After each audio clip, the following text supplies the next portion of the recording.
Reconditioned heads for Gravner Mark 6 oil mist detector. For testing, the heads are connected to the unit, and then we simulate the oil mist with smoke detector spray sprayed on the head's path. Apart from hearing the alarm, we can also see the relevant indicator lights on both the head and the unit, as well as a message on the screen.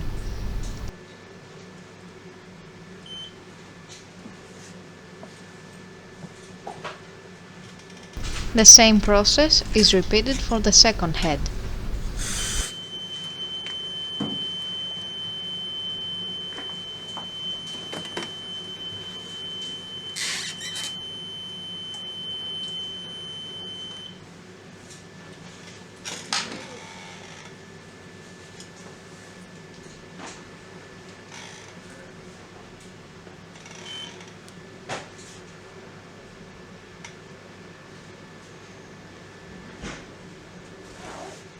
We can now see that both detector heads are operating successfully and are ready to be delivered to the customer.